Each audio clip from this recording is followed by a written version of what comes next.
President Trump is turning on some of his closest allies while standing by the one that pays him, Saudi Arabia. For more on this, it's time for a closer look. Trump did a sit-down interview with Fox News over the weekend, and in that interview, he said some things that might technically qualify as news.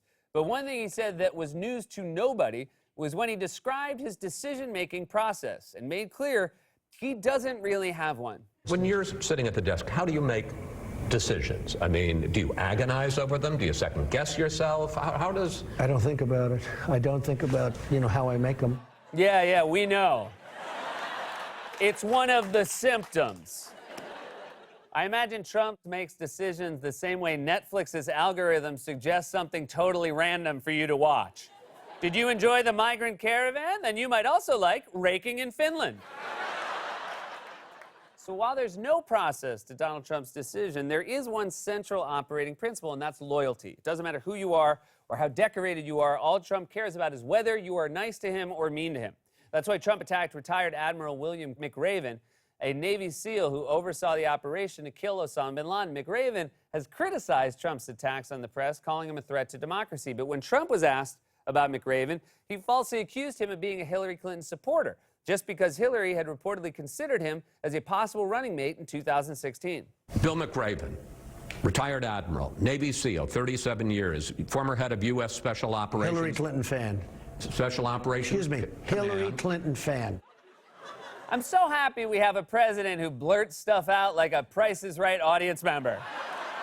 Hillary Clinton, $1.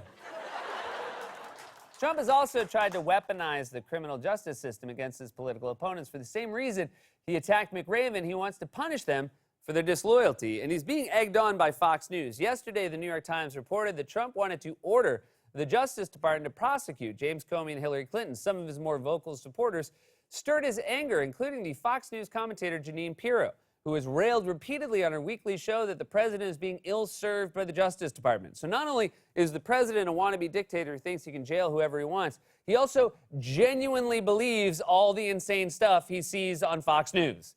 Trump probably sits there all day watching Fox and shouting to his aides, "Prosecute Hillary, stop the caravan, and ask my doctor if Otezla is right for me."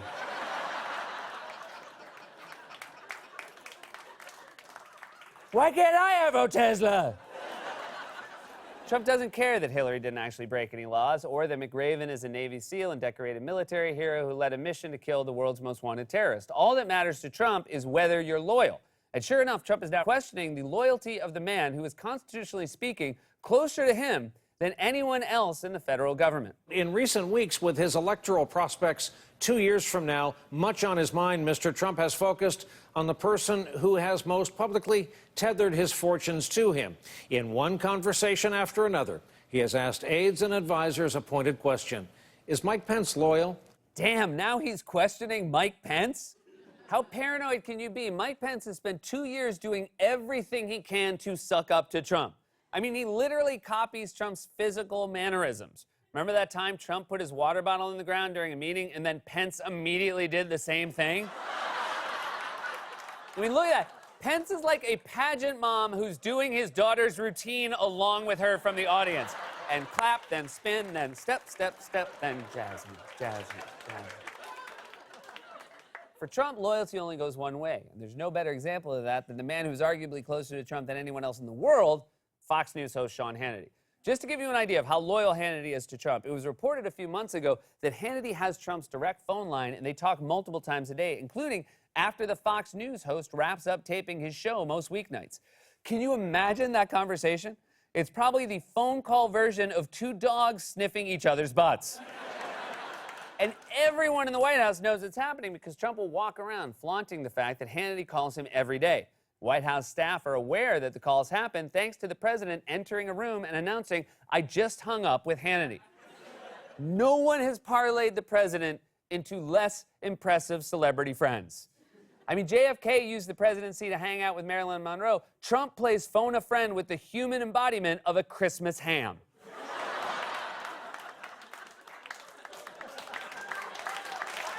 Haunting.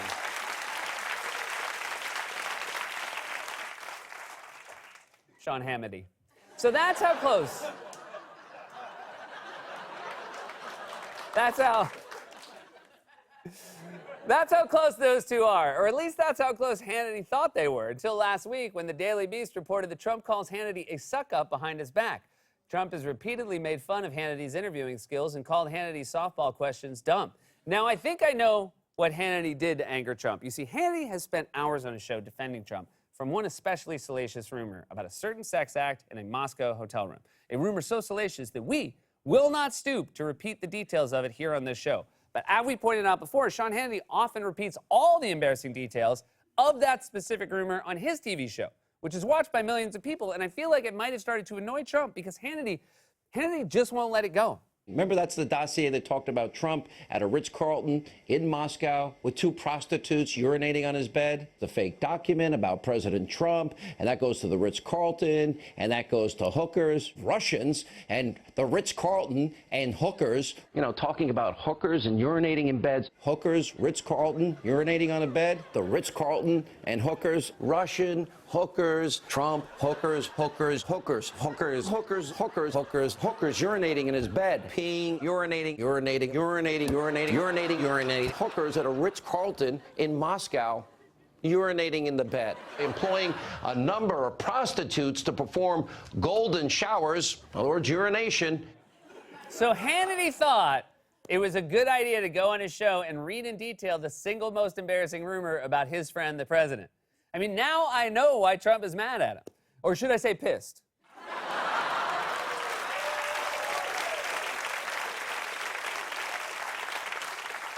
Whether it's Hannity or Pence, anyone who gets close to Trump eventually learns that his loyalty has a limit. There's really only one way to ensure that Trump will stand by you no matter what, and that's simple: to pay him off.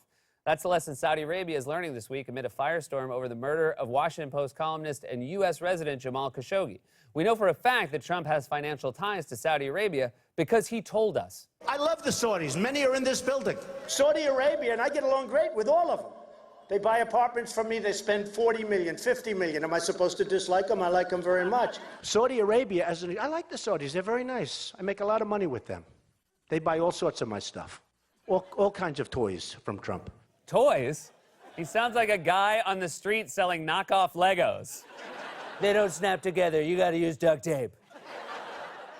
Trump's financial ties to Saudi Arabia might explain why he's been so reluctant to condemn the kingdom for murdering a journalist and U.S. resident. Yesterday, Trump was asked why he was siding with the repressive regime over his own intelligence agencies, and he gave an answer that made no sense whatsoever.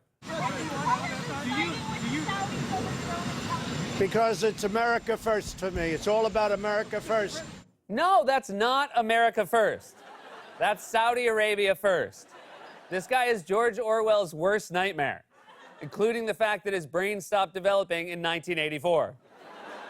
The president is an authoritarian who demands loyalty and punishes his enemies. He'll turn on even the people closest to him, but he'll stand by you as long as you shower him with gold, also known as Golden showers. This has been a closer look.